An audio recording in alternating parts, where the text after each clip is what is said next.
Isa sa paboritong dinadayo sa Intramuros ay ang Minor Basilica and Metropolitan Cathedral of the Immaculate Conception o mas kilalang Manila Cathedral. Ang kasalukuyang katedral ay sinimulang itayo noong 1954. Si Fernando H. Ocampo Sr. ang arkitekto. Ngunit 1571 pa lang ay may nakatayo ng simbahan dito. Nang dumating si Miguel Lopez de Legazpi sa Manila noong 1571, siya mismo ang nagturo ng lugar kung saan itatayo ang Iglesia de Manila o Simbahan ng Manila. Bahagi ito ng isang layunin ng Espanya, ang pagpapalaganap ng Kristyanismo. Ito ang pananda kung saan ilalagay ang Plaza Mayor. Ang Plaza Roma ngayon ay ang dating Plaza Mayor ng Intramuros. Lahat ng kolonya ng Espanya ay may Plaza Mayor. Dito rin matatagpuan ang Palacio del Gobernador at ang Ayuntamiento o City Hall. Sa mga Plaza Mayor din nadaos sa mga kapistahan, ang paborito nilang sport na bullfight at maging Spanish Inquisitions at public executions ng nasintensyahang kriminal. Walang nailathala na ito ay ginawa sa Plaza Mayor ng Intramuros, subalit tagtad ng kulungan ang kuta ng mga Kastila. Ito ay dating kulungan po ng Spanish. Side na ito. Sige nga po, baybayin natin. Ito yung Puerta Isabel.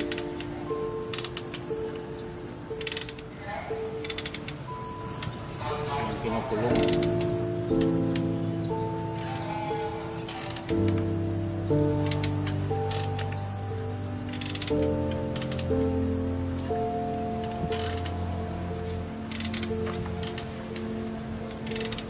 Ang dami. Ilang kaya na ilalagay sa isang ano? Itigil nyo nga po. Isang set yan, isang ganyan.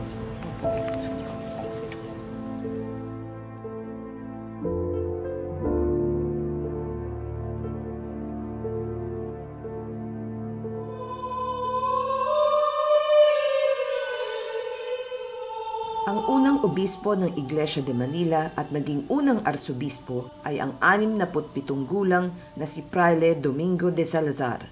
Pinadala siya ni King Philip II noong 1579. Ngunit ilang taon pa lamang si Obispo de Salazar sa Pilipinas ay sinulatan na niya ang hari at ikinuwento ang mga kalabisan at kalupitan ng mga kapwa kolonyalista. Ito ang bahagi ng kanyang sulat. Nangongolekta sila ng buwis maging sa mga bata, matanda at alipin. Marami ang hindi na nag-aasawa dahil sa buwis. Ang iba ay pinapatay na lang ang kanilang anak. Hindi pa dito nagtatapos ang pamamaraan ng koleksyon.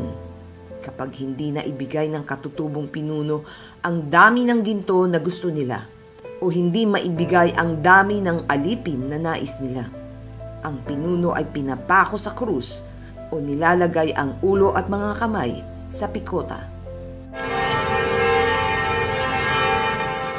Kaugnay dito, nagpatawag din si Obispo de Salazar ng pagtitipon ng iba't ibang pinuno ng simbahan o synod sa Manila. Dito tinalakay ng obispo ang mga di makatarungang gawain ng mga kolonyalista tulad ng forced labor o polo y servisyo.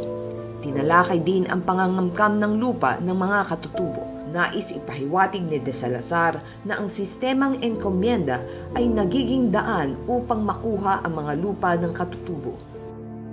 Ang nais mangyari ni de Salazar ay manguna ang simbahan sa disiplina. Nais niya na bayaran ng kahit sinong Kastila, sibilyan man, nasa gobyerno o simbahan, ang lupa mula sa mga katutubo. Naantig yata ang damdamin ni King Philip kung kaya't noong Agosto 1589 ay naglabas ang hari ng isang royal decree na pinagbabawal na ang pagkakaroon ng alipin. Ngunit hindi napatupad ang kautosang ito ng hari. Nagpatuloy ang pang-aalipin, ang polo y servisyo, ang pangangamkam ng lupa, at ang pang-aabuso maging ng mga praile. Noong 1579, itinalagang arsobispo si Domingo de Salazar sa edad na 79 at naging katedral ang simbahan ng Manila. Ngunit wala pa rin ang kanyang inaasahang pagbabago, kung kaya't nagpasya ang arsobispo na bumiyahe mismo sa Espanya upang personal na makiusap sa hari. Di malinaw kung ano ang naging resulta ng pakikipag-usap niya sa hari, ngunit nagkasakit ang arsobispo at tuluyang binawian ng buhay sa edad na 80 anyos.